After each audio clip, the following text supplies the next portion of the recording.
Hello everybody, welcome to a bit of Fallout 76 video. This is more of a couch talk. We're just going to be doing about 30 minutes of events right now, and then I'm going to be filming some more videos on some site explorations. Right now I'm doing an event called Distant Thunder. Then after that we're going to try to do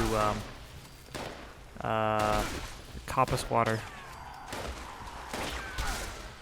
So I'm not doing Distant Thunder properly. I should be. The proper way is to get a scoped weapon and to sight all the Scorched here.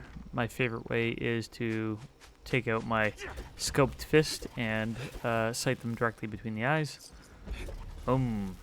It's actually kind of cool. When you do get a scoped weapon, there will be an artillery strike that will come lay out the area.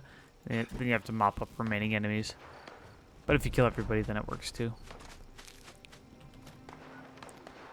So, Superior Sunset Farm. The reason why I'm looking at this area here is because I plan on building a camp. I want to build a camp where Distant Thunder spawns. Because I basically want Distant Thunder to spawn in the range of my turrets. Or some other event. I haven't decided which yet. So, anywhere where my survival hut here can place. You can place this closer to points than you can a camp. Basically, there's a marker that sits here that is what's called a no camp zone. And you can place the survival tent immediately on the edge of the no camp zone. With a camp, you can't place a camp that close, but what you can do is the edge of the camp's crafting bubble can be right to the edge of the no camp zone. So the survival tent will technically be on placeable camp space. So the survival tent allows you to place it right about there. You'll see sort of a little ledge there. And that's the closest place a camp can be placed.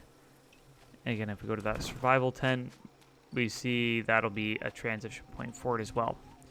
So you can use the survival tent to give you a better sense of what you can have in your camp, not necessarily where you can place the camp module itself.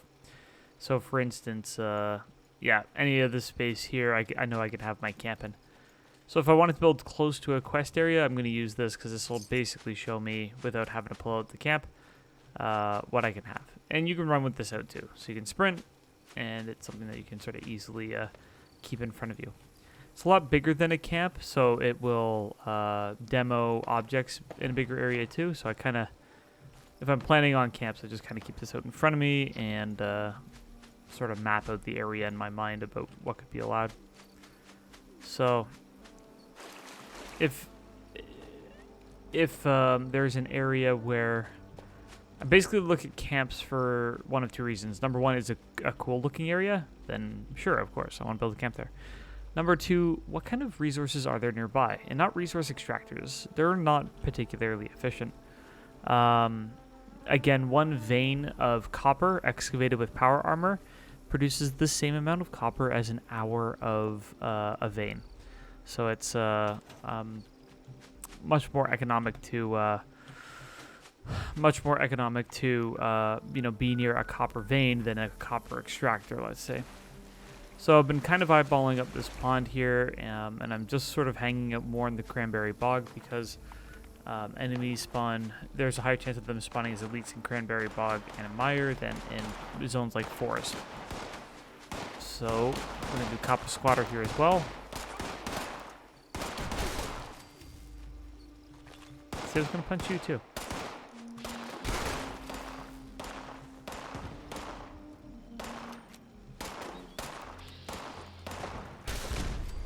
In my impression, I believe it's Mire has a higher chance for legendaries. I don't know that factually, but it feels that way to me. Don't like the fog. Even just a mist makes it harder to see. Okay, we'll get this one outlier over here. So there's these dots here. Toggle active. This quest was bugged for quite some time after Wastelanders was released. And it seems to be, for the most part, fixed now. I just want to test it out again and double check.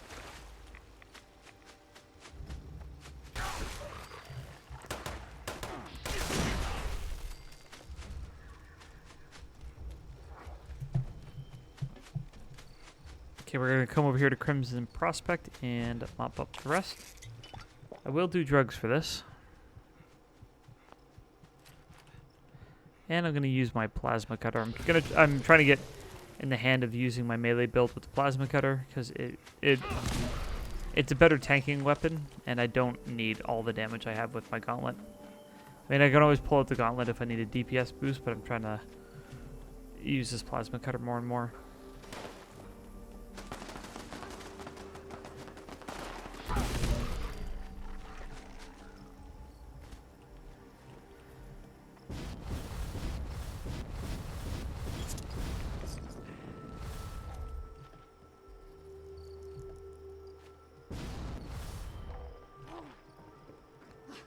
Okay. One. See, we're still experiencing lag tonight.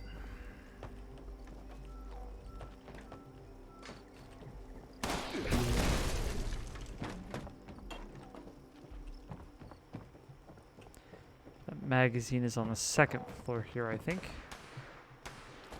Oh, and some cans.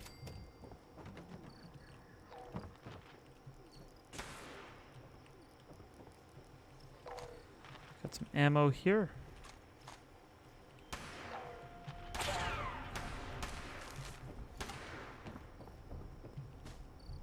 Right, I'm not clearing this area out. Just finishing up the quest.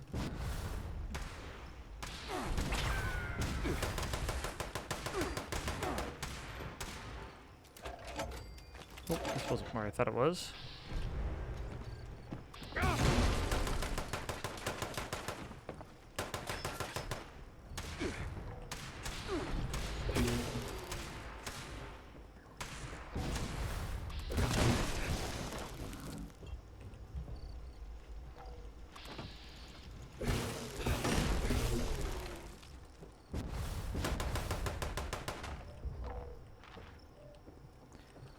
I think there's a magazine here too.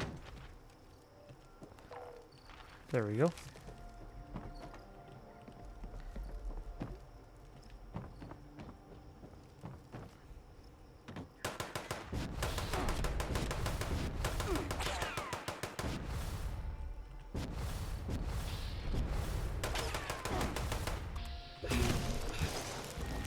Boom. There we go.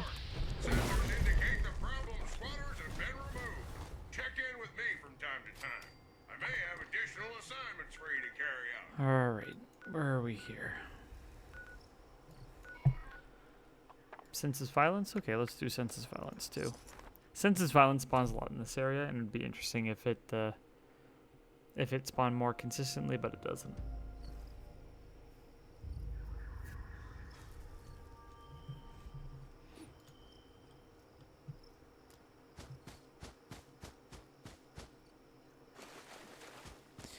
What do you think the animals will be here? I haven't done senseless violence here before.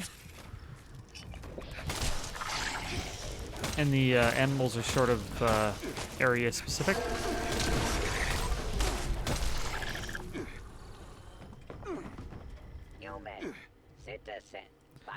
This one here, we have to protect this robot for 5 minutes against local enemies.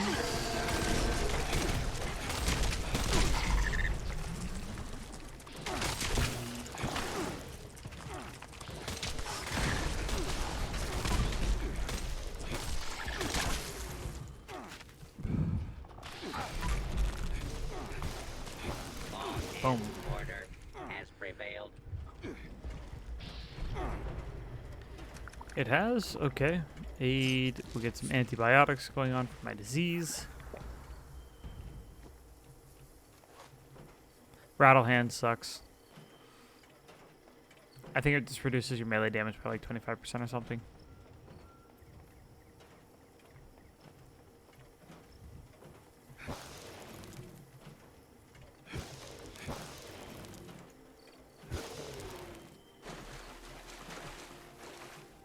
Go explore this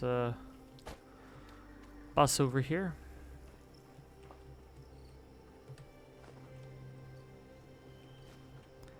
It's cool if you wanted some instruments, I guess. I don't know if you can put those. I think you might be able to put those on during the camp. Identify yourself.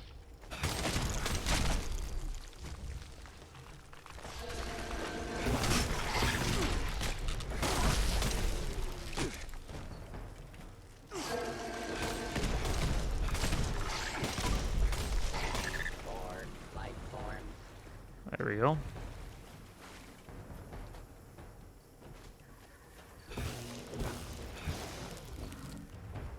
I think this is a bloodied swing speed plasma cutter. I think I might try to roll a vampire swing speed as well. I have my vampire swing speed gauntlet.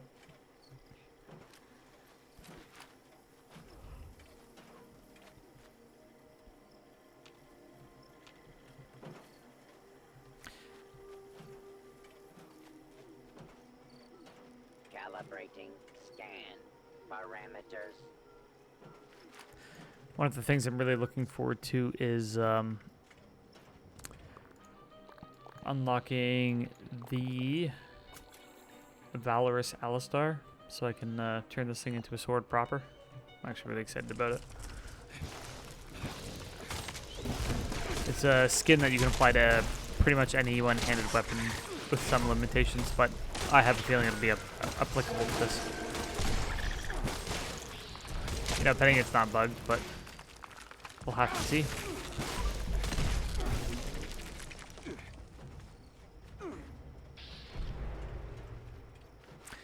I hate Mirelurks. They are tough to kill, frustrating, especially these higher level ones. These Mirelurk Kings, if you're not geared up properly, they can really do a number on you, and they really put up a fight, and they drop nothing. Ooh, lead veins. Lead veins, lead veins. Four life forms. Should have. I don't have my power armor on me. Let's rectify that.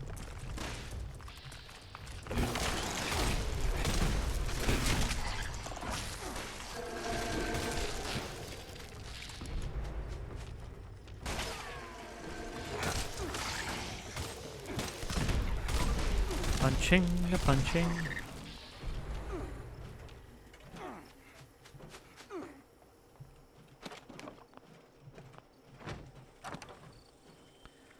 Armor, power armor, excavator 2. Right.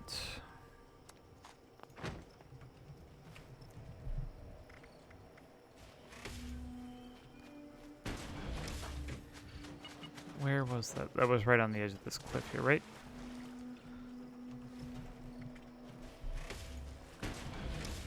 So I'm going to be overburning the moment I get in this. Adjusting internal expectation data table. Come on, where is that power armor?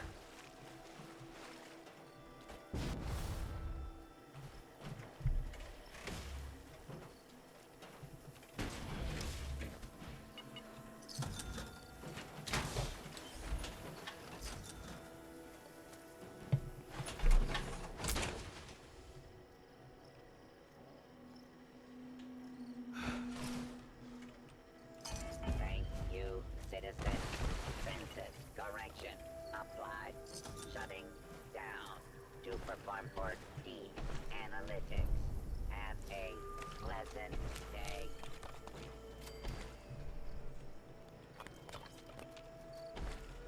There we go. Got some lead. Is that all we're going to be able to loot?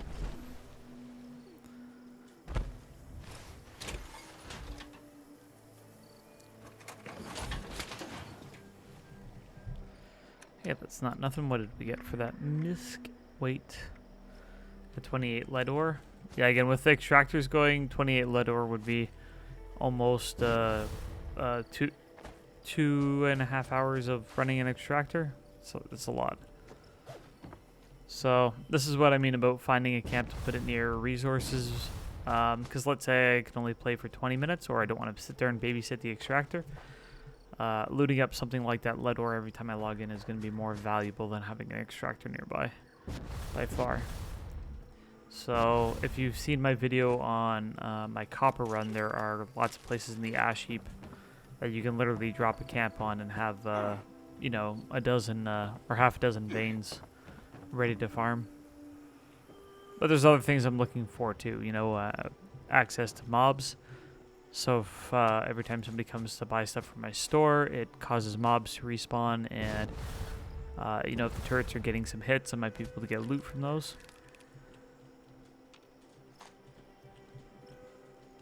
So it's all the different things I think about for camp placement. But also we have Monster Mash. I don't want to do that right now.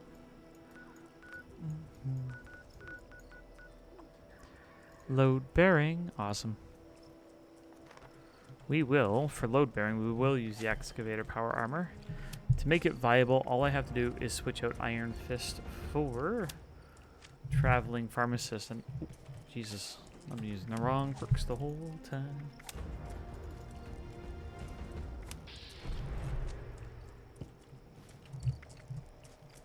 So if we put on excavator,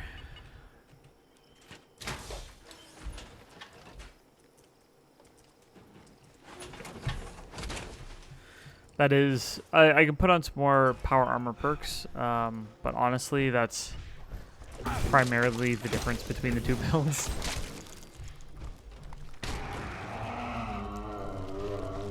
Oh man. Okay.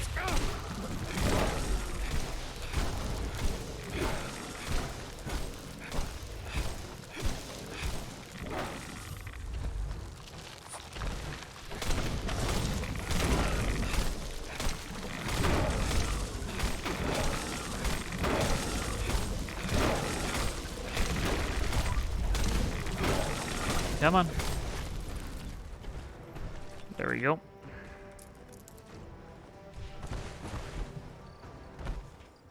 Okay.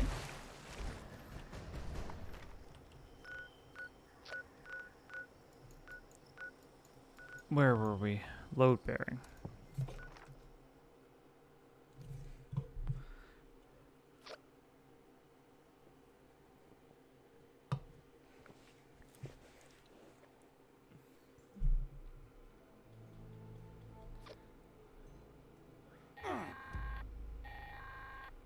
Attention, mine shaft reopening imminent. Available support personnel, please report to mine shaft Orion for repair and collection duty. Civilians, please. Alright, let's do our roll here.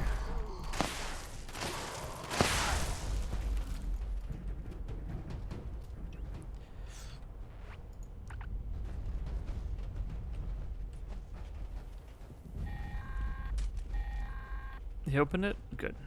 Attention, shaft reopening detected. Support personnel, please initiate collection and auto-runner repair tasks with caution. Structural instability detected.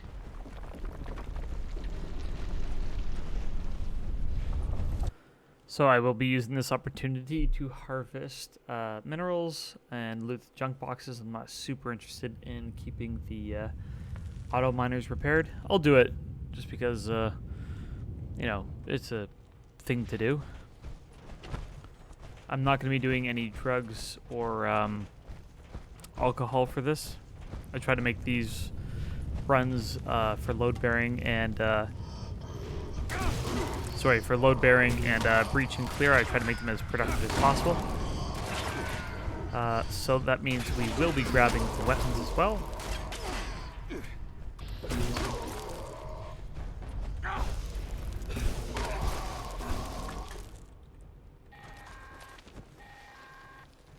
Please reserve conversation for So designated we'll get this one up and running, and we're just gonna now go around the mine mining ore. collection.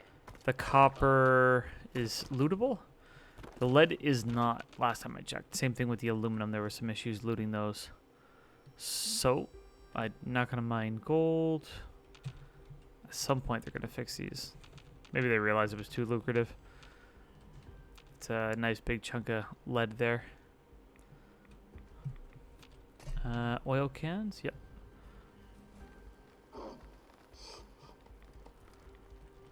We're gonna go clear that out and get him repaired shortly. Take that laser rifle as well. We're gonna pop on Scrapper and do a breakdown of the weapons. So we're gonna be getting some extra resources from that. Copper. I didn't show this in my copper video because, again, I have another run there that I like. But if these load-bearing events are worth doing. Active reinitialization complete. Beginning mineral harvest. Right, I guess I'm just gonna loot everything then and scrap it down afterwards. I can drop the heaviest weapons as we mature along this route. Yeah, the lead's not lootable. Boo. It's a lot of lead. We're still at least getting the copper out of this, which is okay. So there's also these foot lockers here. I showed this. I did a video on this event. Looting the foot lockers is important. There's some ultracite down here. It's not worth refining. Want to make sure I don't miss anything good vein-wise. Crystal, no.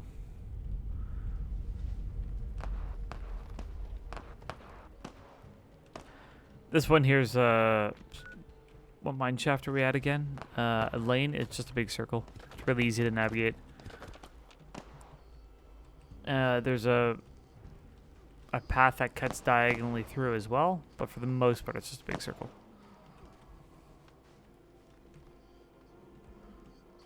Okay.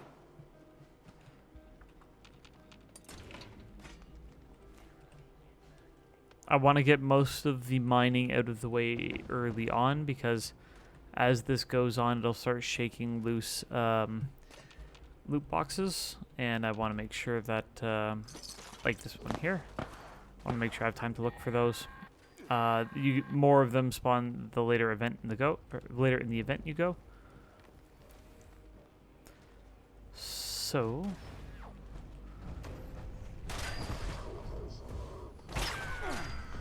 What do we have here? More lead. Oh, one of those was lootable. Okay, this, nice. Nice. We have some lootable lead back here. Wonderful, wonderful. Being shot at by that guy.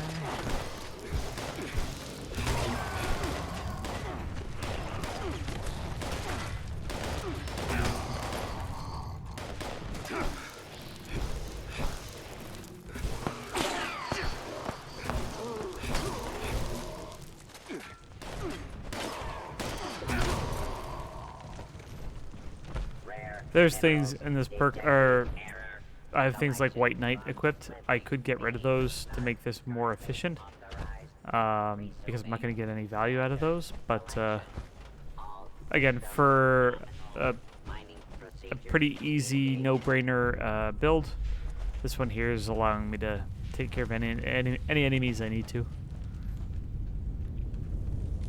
I lose 20% increased damage by putting on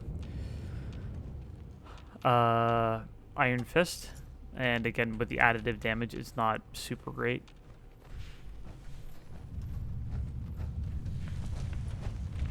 I wish there was a second attack speed perk or something you could put on. There's silver.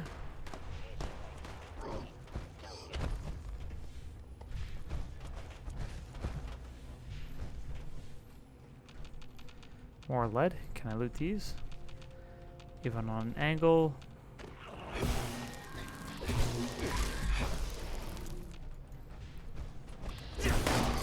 No aluminum so far. That's strange. What do we have here?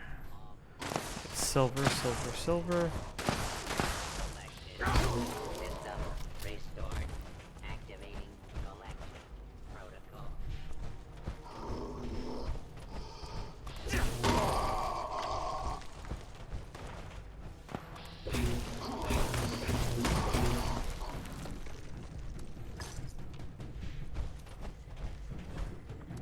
Please reserve conversation for designated prey area.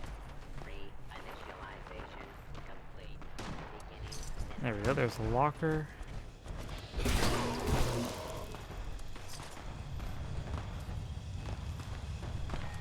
Can I repair you? Yep. Reinitialization complete. Beginning mineral harvest. I think that's it. We're gonna start moving our way out of here. Precision mining procedures engaged. Now.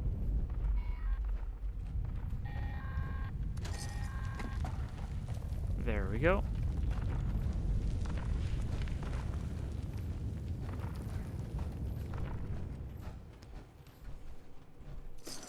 So this is the part where you don't want to run out quickly because again these additional crates that spawn are typically pretty good. Some of them are explosive crates and they suck. Is that it? Is that it? What time do I have? 27 seconds? Alright, time to go out. See if I've had enough for a exceptional haul or a huge haul, whatever it is. There's a haul for like 40 tokens. That's the one that's worth getting.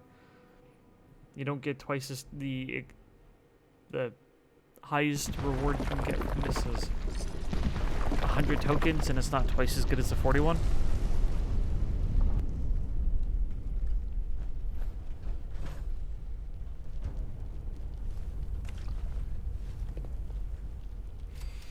There we go. And 40 tokens. Yeah, so Jackpot Haul isn't twice as good as Exceptional Haul, so get the Exceptional Haul. Simple as that. And I'm going to go over the Nuka-Cola machine, and then we'll go back to town and do some scrapping. And call this a video. See how much sweet stuff I got.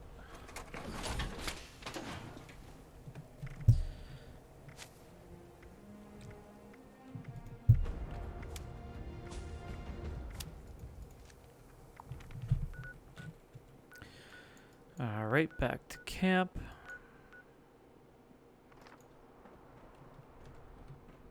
Let's see if there's a scrapping table here first. I'm a little overburdened. I think there's a workbench around here somewhere. There's a pile of them. Scrapper. I think there's that power armor frame. Yeah, there's a power armor frame here that you can scrap at if you need to. And I put scrapper on, so we'll just do this here. I want to be careful. I want to make sure I don't accidentally scrap my excavator power armor.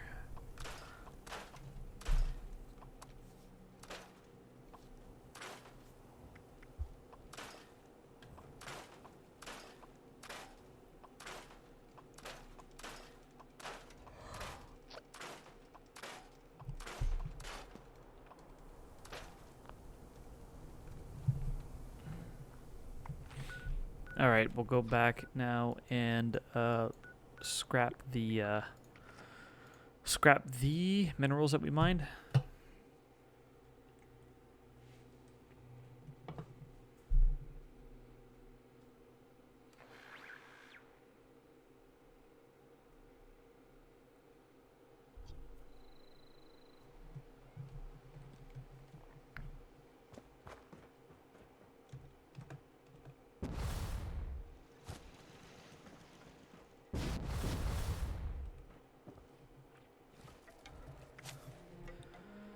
Alright, what are we scrapping? We just need super duper on. Not scrapping anything, we're smelting.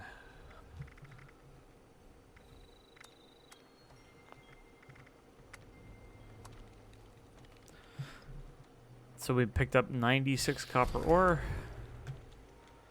We picked up 96 lead ore between the two spots, and I won't farm the silver.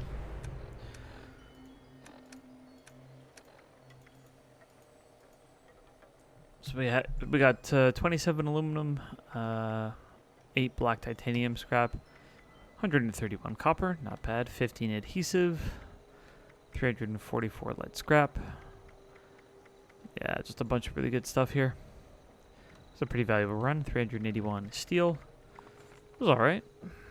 That was a good 30 minutes. Anyways, that's it for this video. I'm going to do some site exploration stuff, I think. And post some of those. Anyways, if you... Come on. Can't use the scrap box even. There we go. If you've enjoyed this video, please consider subscribing. If you have any comments or suggestions, please post it below. Thank you very much, and I'll catch you in the next video.